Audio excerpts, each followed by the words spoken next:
하나님께서 우리에게 주신 말씀은 시편 5편 8절에서 12절 말씀입니다.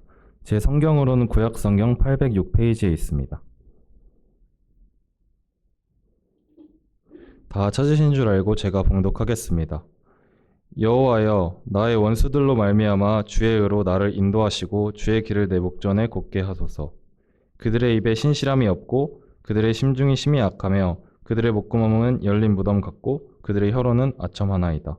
하나님이여, 그들을 정죄하사 자기 꾀에 빠지게 하시고 그 많은 허물로 말미암아 그들을 쫓아내소서. 그들이 주를 배역함이니이다. 그러나 주께 피하는 모든 사람은 다 기뻐하며 주의 보호로 말미암아 영원히 기뻐 외치고 주의 이름을 사랑하는 자들은 주를 즐거워하리이다. 여호와여, 주는 의인에게 복을 주시고 방패로 함같이 은혜로 그를 호위하시리이다. 주님의 말씀입니다. AD 2세기 초에 초기 기독교의 가장 중요한 신학자 중에 한 명의 그 이레나이우스라는 그 리옹의 이레나이우스라는 그런 신학자가 있습니다. 이 사람은 그 당시 그 이단 영지주의 나스티시즘이라고 하는데요. 영지주의에 반박해서 기독교 교리를 잘 정리한, 그런 의미에서 이 닥트린 기독교 교리를 잘 정리한 거 너무 중요한 부분 중에 하나죠. 책을 썼는데 이단에 반박하여라는 책을 썼습니다. 여기에 여러 내용들이 있는데 그 중에 사탄이 우리에게 주는 유혹은 무엇인가? 사탄이 우리에게 주는 유혹은 무엇인가를 정리를 너무 잘했는데요. 2000년까지는 아니지만 한 1800년이 지난 지금에도 너무너무 이 어떤 내용이 중요하게 여겨지고 있는데요. 그 내용이 뭐냐면, 첫째, 창조주가 인간에게 주신 은혜와 사랑을 당연하게 여기게 하는 것. 사탄이 우리 공격하면 막 아프게 하고 뭐하고 이렇게, 물론 그런 것도 있지만 진짜 사탄이 하는 큰 일 중에 두 가지가, 첫째는 창조주가 인간에게 주신 은혜와 사랑을 당연하게 여기게 하는 것. 그러면서 나타나는 게 그 결과 감사를 잊어버리게 하는 것. 우리 김인숙 선생님 기도하고 정반대죠. 사탄은 그 반대로 그렇게 당연하게 여기는 것. 해가 뜨는 것 너무 당연하고 달이 뜨는 것 너무 당연하고, 또 영적으로 하나님이, 저희가 하도 자주 얘기하니까 하나님이 우리를 사랑하신다. 하나님이 우리를 사랑하는 것이 너무 당연한 것처럼 여기게 하는 것이 이 사탄이 주는 큰 유혹 중에 하나라는 것이죠. 또 다른 두 번째는 인간과 하나님을 동등한 존재로 생각하게 만드는 것. 하나님께서 하신 일들에 대해서 인간이 했다고 생각하게 하는 것. 그 결과 나타나는 게 뭐죠? 우리 성가대 너무 주님을 잘 준비하고 찬양팀, 또 성도님들 보이지 않는 곳에서 너무너무 수고하고 계시는데, 그래서 어떤 하나님이 하신 일이 드러났을 때 내가 있다, 우리가 있다, 이렇게 생각하게 만드는 이 교만으로 그렇게 이끌어 간다는 것이죠. 자, 이 두 가지는요, 지금도 사실은 진행이 되는 것 같습니다.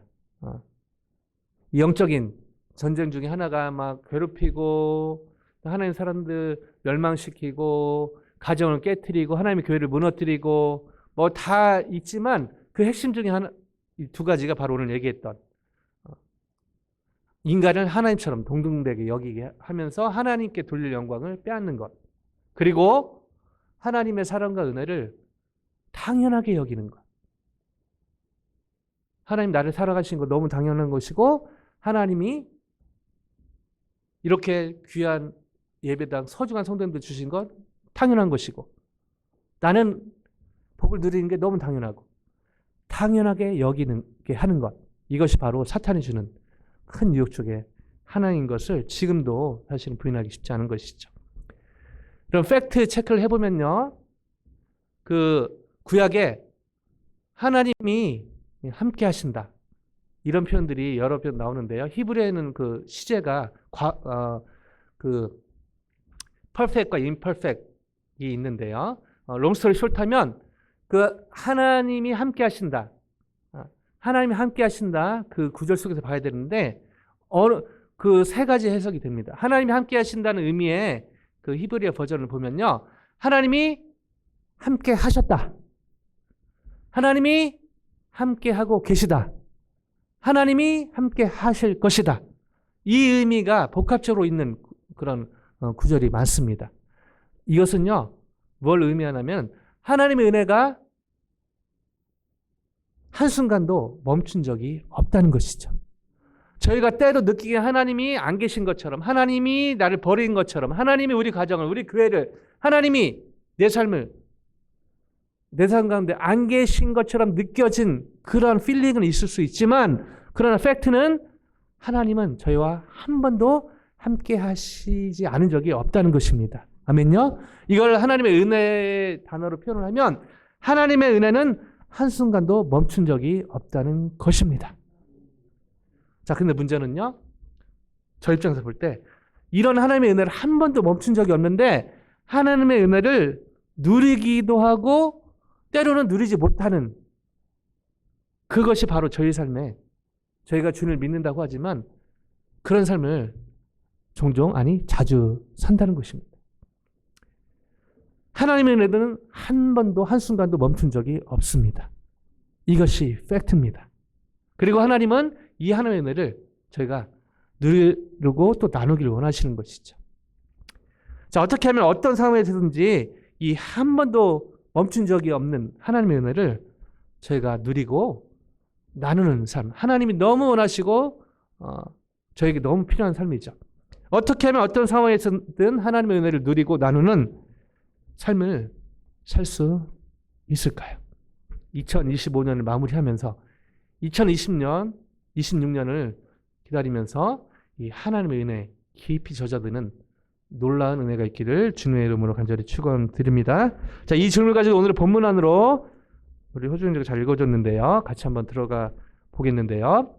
시편 5편 안으로 들어가기 직전에 2주 전인가요? 시편 5편의 앞부분을 잠깐 얘기했는데 그때 이제 백그라운드를 잠깐 말씀드렸는데 이 시편 5편은 좀 넓게 보면 3편, 4편, 5편이 비슷한 그런 백그라운드에 있었다는 것이죠.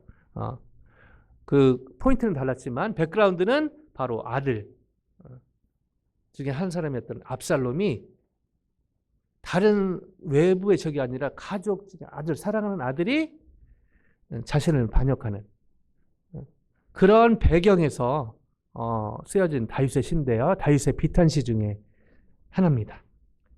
자, 이런 배경에서 시편 5편의 전반부에 지난 2주 전에 나눴듯이요. 다윗은 하나님을 종교적으로 대하지 않고 나의 왕, 나의 하나님. 본인이 왕이었는데 실제로 자신의 왕은, 실제로 이스라엘 왕은 하나님이시다. 나의 왕, 나의 하나님으로 대하면서 어떤 상황에든지 예배하는 그런 모습을 보게 됩니다. 자, 그런 선상에서 오늘 이 5편의, 시편 5편의 하반부는요. 그런 선상에서 하나님께 간구하는, 왕이신 하나님께 간구하는 내용이 이어집니다. 자, 이런 배경을 염두에 두고 같이 한번 읽어봤으면 좋겠는데요. 8절 같이 한번 읽어볼까요? 같이 읽습니다. 시작. 여호와여 나의 원수들로 말미암아 주의 의로 나를 인도하시고 주의 길을 내 목전에 곱게 하소서.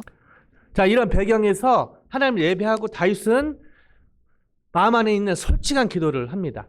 여호와의 나의 원수들로 말미암아, 즉 자기가 왕인데 지금 자기 하나님이 본인을 세우셨는데 거기에 지금 반항하는, 거기에 반역하는 그런 사람들에 대해서 원수들로 지칭하고요. 그 가운데 주의 의로 본인을 인도해 달라고 주의 길을 자신의 목전에서 곧게 해달라고 그렇게 간구를 합니다. 그러면서 이렇게 기도를 또 이어가는데요. 9절입니다. 같이 읽습니다. 시작. 그들의 입에 신실함이 없고 그들의 심중이 심히 악하며 그들의 목구멍은 열린 무덤 같고 그들의 혀로는 아첨하나이다. 자, 시편을 보면은요, 가끔 비탄시나 또 저주시라고 하는 거 보면은 이게 뭐 성경의 내용인가? 어디는 막 몇 대를 저주하게 해달라고 하고 막 이런 얘기가 나오거든요. 근데 이게 성경의 내용이 될 수 있었던, 성령의 감동으로 말미암아 이 성경의 내용으로 들어갈 수 있었던 큰 이유 중에 하나는 바로 다윗이 이 고백을, 구절을요 어떤 사람 앞에서 얘기했다면요 정말 이거 이 뒷담화죠. 뒷담화. 본이 힘드니까. 근데 이것이 비탄 시로 승화될 수 있었던 것, 바로 다윗이 하나님의 앞에서 이 고백을 했기 때문인 것이죠.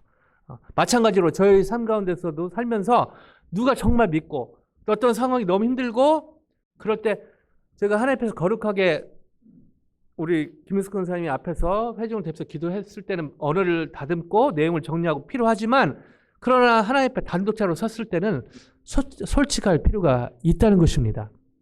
하나님 다 아시는데 거기에서 거룩한 척, 괜찮은 척, 이것이 오히려 더 하나님의 마음을 아프게 하는 것이죠. 하나님 앞에서는 솔직하게 있는 그대로, 누구 때문에 힘들다, 이 상황이 너무 힘들다, 하나님 도대체 살아 계십니까? 하나님 언제까지요? 이렇게 솔직할 필요가 있다는 것이죠. 마음을 토하는 그런 것이 하나님 앞에 필요하다는 것입니다. 오늘 9절에서 그런 것들을 보게 되는데요. 이 원수들로 여겨지는 사람들의 특성에 대해서 신실함이 없고 심이 악하고 목구멍 열린 무덤 같고 그들의 혈은 아참한다 라고 이 다윗이 느끼는 그런 감정을 솔직히 토로하고 있습니다. 이어서 이렇게 또 간구를 하는데요. 10절인데요. 같이 읽습니다. 시작. 하나님이여 그들을 정죄하사 자기 꾀에 빠지게 하시고 그 많은 허물로 말미암아 그들을 쫓아내소서. 그들이 주를 배역함이니이다. 자, 이것도요. 앞에 하나님이만 빼면요. 진짜 이 다윗 성격 참 안 좋네.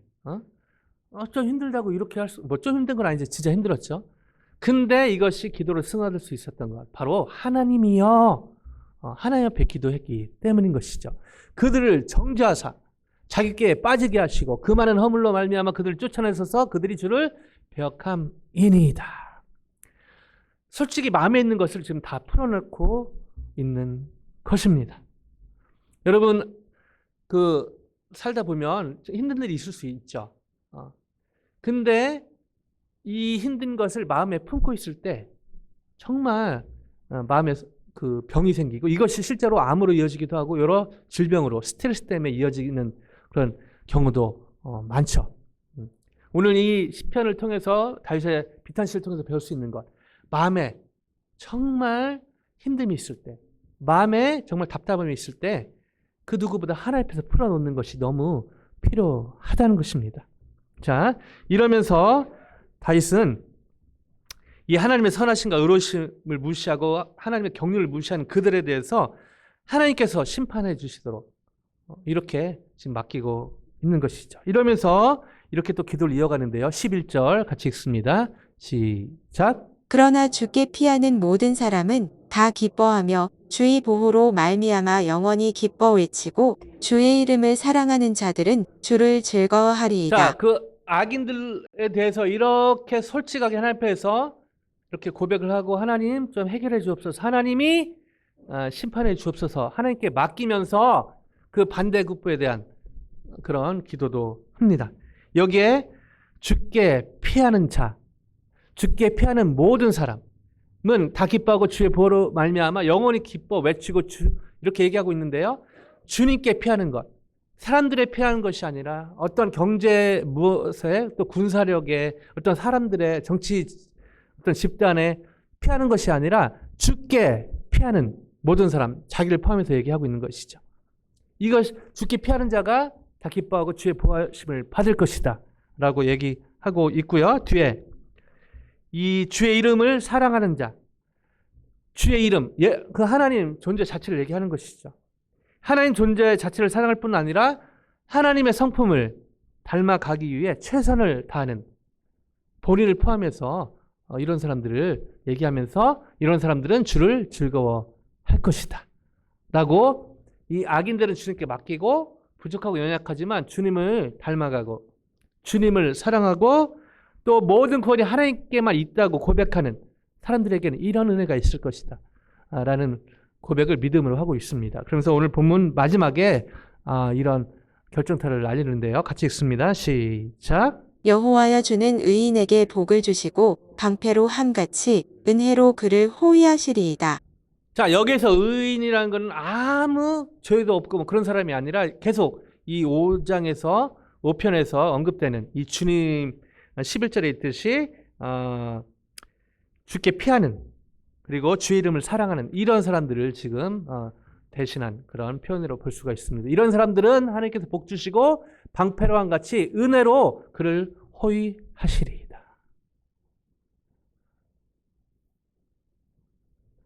자, 지금 다윗이요, 아들 때문에 반역을 당해서 지금 쫓겨나는 상황에서 저 이런 고백을 드렸다는 것. 이 보통 고백이 아닌 것이죠. 문제가 지금 다 해결되고 압살롬이 갑자기 와갖고 잘못했습니다, 아버지. 그러고 나서 이 고백을 했다면 좀 이해가 될 텐데요. 그게 아니라 더 압살롬은 악랄해지고 사람들은 압살롬 편에 서고 본인은 이 진짜 주위의 사람들이 다 압살롬에 붙어가고 하나님의 은혜하고는 은혜란 단어하고는 거리가 멀어지는 그런 상황에서 지금 이 고백을 하고 있는 것이 참 대단한 것이죠. 자, 이 대목에서 질문이 아니 생길 수가 없습니다. 주님께 피하고 싶고 11절에 주님을 사랑하고 또 하나님의 성품을 닮아가고 싶은데 어떻게 이것이 가능한가? 어떻게 여러 어려움이 있지만 아들에게 쫓겨가는 그리고 다른 것도 아니고 아들이 자기를 죽이려고 하는 이런 상황에서 다윗은 이런 고백을 할 수 있었는가? 그리고 더 나아가서 정말 이 주님께 피하는 자는 다 기뻐하고 주님의 이름을 사랑하는 자들은 다 즐거워할 것이다. 실제로 본인이 힘들지만 그런 선상을 걷고 있었기 때문에 이 고백을 할 수 있었거든요. 이것이 어떻게 가능했는가 질문이 아니 생길 수가 없습니다. 우리 준식군 아까 잠깐 얘기했지만요. 이 많은 사람들이 적지 않은 사람들이 이렇게 전도하다 보면 이렇게 또 만나다 보면 교회를 옛날에 다녔는데 하나님이 싫어서 뭐 예수님이 싫어서 뭐 성령님이 싫어서 교회 안 나간다. 이런 사람들은 거의 없습니다. 대부분 교회의 그 어떤 목사님, 어떤 장로님, 어떤 권사님, 어떤 집사님, 교회 그 사람 분명히 교회 다니는데 그래서 열심히 봉사도 하는데 왜 삶의 현장에서는 왜 저러지? 교회에서는 진짜 천사 같은데 왜 삶의 현장에서는 왜 저러지? 뭐 저희 교회 선배님들하고는 상관이 없는 얘기지만 이런 분들 때문에 교회 안 나간 사람들이 적지 않다는 것이죠. 주위만 그렇습니까? 정치적으로 유명한 사람, 경제적으로 유명한 사람, 연예계에서 또 문화계에서 또 무슨 어떤 공식적인 자리에서 뭐 잘 되면 뭐 하나님께 영광 돌린다고 공개적으로 얘기하는데 삶의 현장에서 보면 정말 주님 믿는 사람인가? 적지 않은 사람들이 그런 공인들의 특별히 교회 다닌다고 하는 나름대로 열심히 교회 생활을 한다는 사람들의 어떤 이중적인 모습을 보면서 이 교회 다니기를 멈춘다는 것이죠.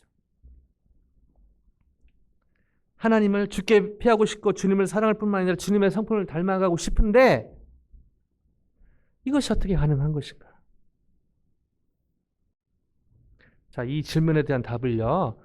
저희는 오늘의 본문에서는 찾기가 쉽지 않습니다. 이럴 때는 성경을 좀 넓게 볼 필요가 있는데요. 놀랍게도 오늘의 본문을 인용한 신약의 구절이 있습니다. 한번 현장으로 가볼까요? 로마서 3장 13절에서 18절인데요.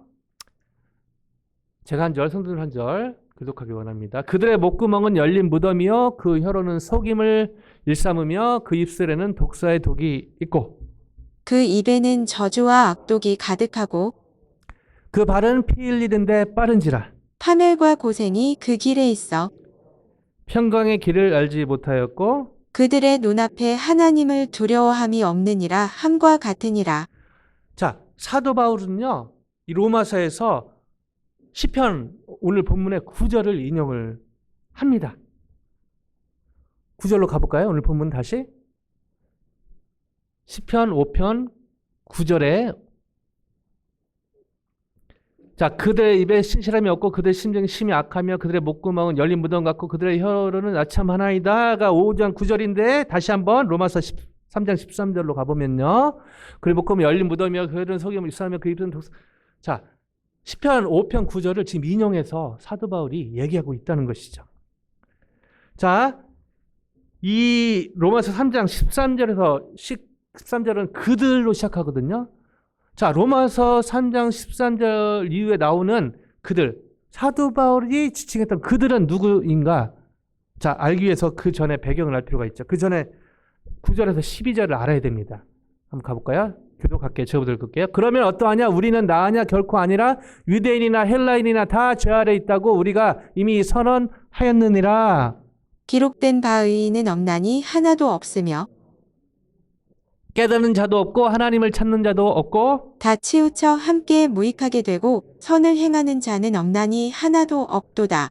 자, 지금 시편에서 그들은 분명히 다윗 왕을 어게인스트 했던 그 사람들, 패역한 그들에 대해서 지금 얘기하고 그들은 그들이란 말이죠. 근데 지금 로마서에서 사도 바울이 이 시편은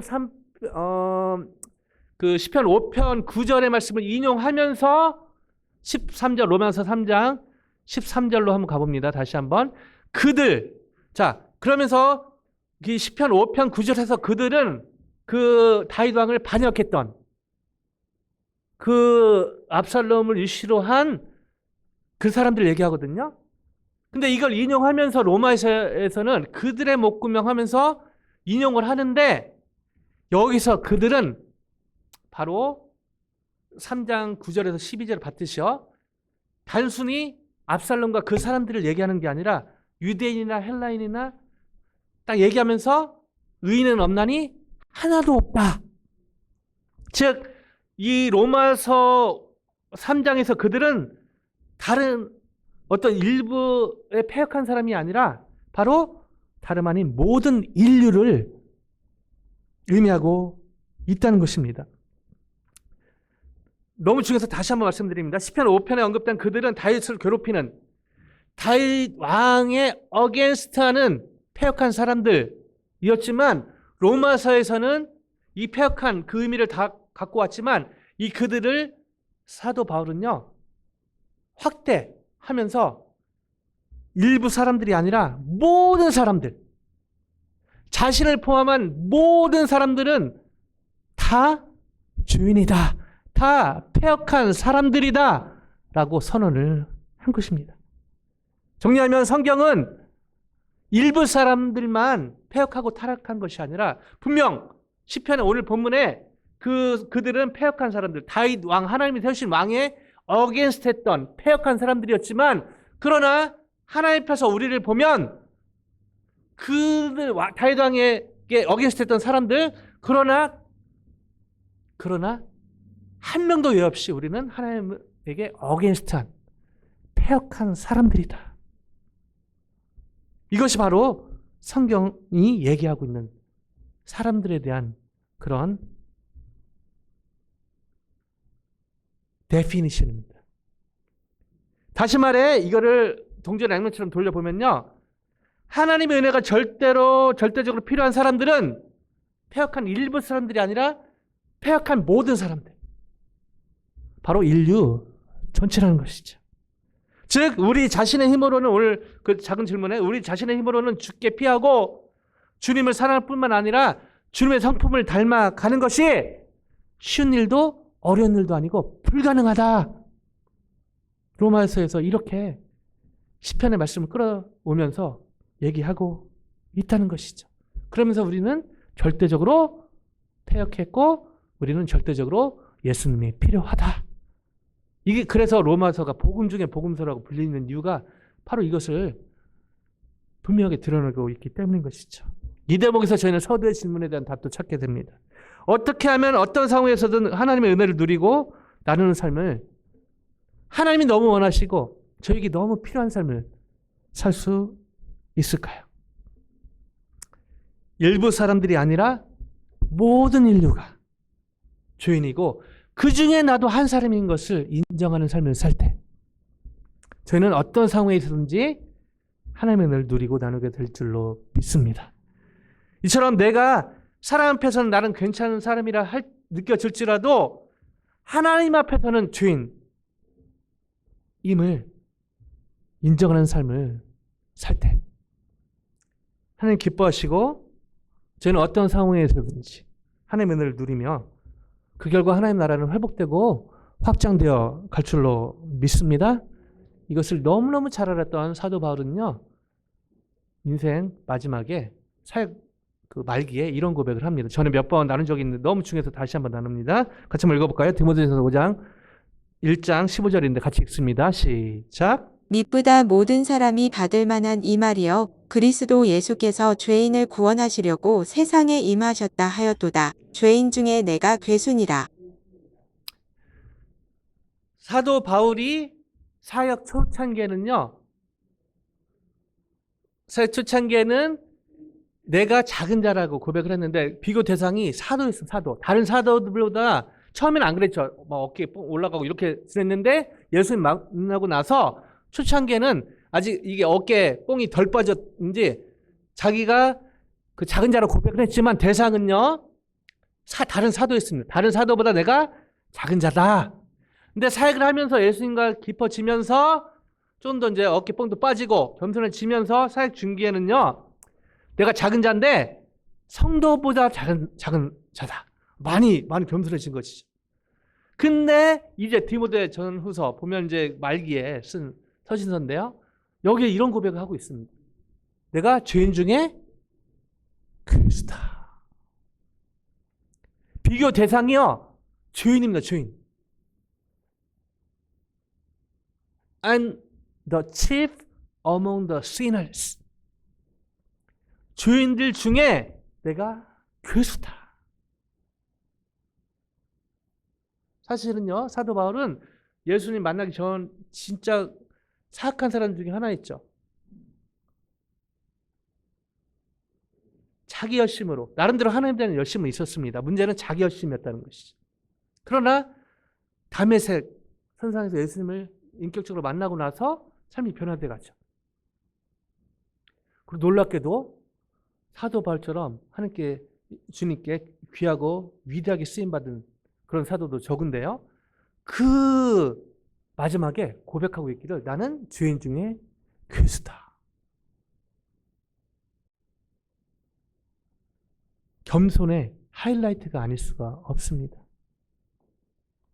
이런 고백을 할 수 있었던 것, 사도 바울이 겸손해졌기 때문에 했지만 사실 겸손해지는 과정에 성령의 역사와 바로 이 예수님을 깊이 만나는 하나님의 은혜 가운데 놀라운 성령께서 예수님을 통해서 이 하나님의 은혜 가운데 맺은 사도 바울의 순종도 있었죠. 아름다운 걸작품이 아닐 수가 없습니다. 제가 너무너무 잘 아는, 좀 이따 부르겠지만 Amazing Grace의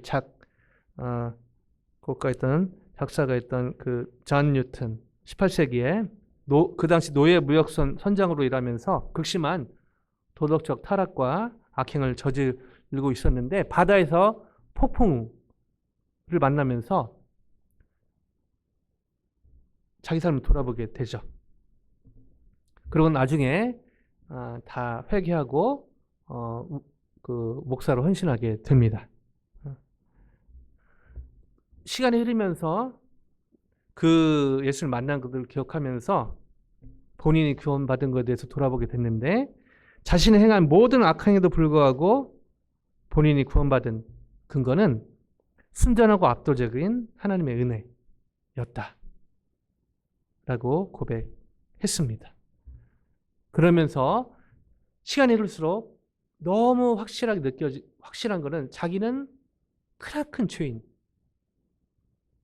그리고 하나님의 은혜는, 예수님은 너무너무 위대한 구세주시다. 이 간격이 너무 크다는 것이죠. 본인이 목사가 돼서 사역을 하면서 하나님께 쓰임 받고 그런 것도 반대하고 하나님께 귀하게 쓰임 받았지만, 그러나 부인할 수 없는 팩트는 나는 하나님 앞에서 너무너무 크나큰 죄인이고 예수님은 너무너무 위대한 구세주시다. 말씀을 마무리하면서 좀 기도하고 나서 어메이징 그레이스 같이 부르겠는데요. 저희가 그 마음이 미끄러지는, 또 제 삶을 돌아보면서, 주의를 돌아보면서 이 예배, 특별히 주일 예배나 수예배나 또 예배 자리 올 때 가끔 마음이 무뎌지는 것을 보게 되는데, 날씨가 추워서 사람들이 없어서 뭐가, 그건 다 핑계고요. 결국 하나님 앞에서 내가 얼마나 큰 죄인인가. 그리고 예수님의 십자가, 부활, 승천, 이 예수님의 은혜가 저희가 자주 찬양하고 자주 얘기해서 이게 너무 무뎌지는, 오늘 이 나 같은 죄인, 나 같은 죄인 살리신, 근데 이렇게 부를 때 사실은 저희가 마음이 미끄러지면 은혜가 안 되죠. 언제 은혜 되죠? 너 같은 죄인 살리신, 저 사람도 살리셨네, 저 사람도 살리셨네. 근데요, 진짜 기적은요, 나 같은 죄인 살리신 주님의 은혜입니다. 이 시간에 한 1, 2분 더 기도했으면 좋겠는데요. 주님, 사도 바울의 고백이 제 고백이 되게 해 주옵소서. 저는 죄인 중에 교수입니다. 근데요, 여러분, 주님 앞에, 제가 하나님 앞에 죄인이라고 제가 설교하지만 저 자신조차 어떨 때는 이 고백하기가 너무 쉽지 않은 거예요. 내가 뭐가 그렇게. 근데요, 성령 충만하면 정말 제가 얼마나 이기적이고 얼마나 여전히 죄성이 살아있고 이걸 보게 됩니다. 저의 죄성을 볼 수만 있다면 하루하루가 가슴 떨리는 은혜 하루하루가 될 수밖에 없다는 이 사실 앞에 다시 한번 겸손해지지 않을 수 없는 것이죠. 이 시간 성령님을 의지해서 주님, 저의 죄성을 크게 보고 남의 죄성을 주님의 시각으로 긍휼의 눈으로 보게 해 주옵소서.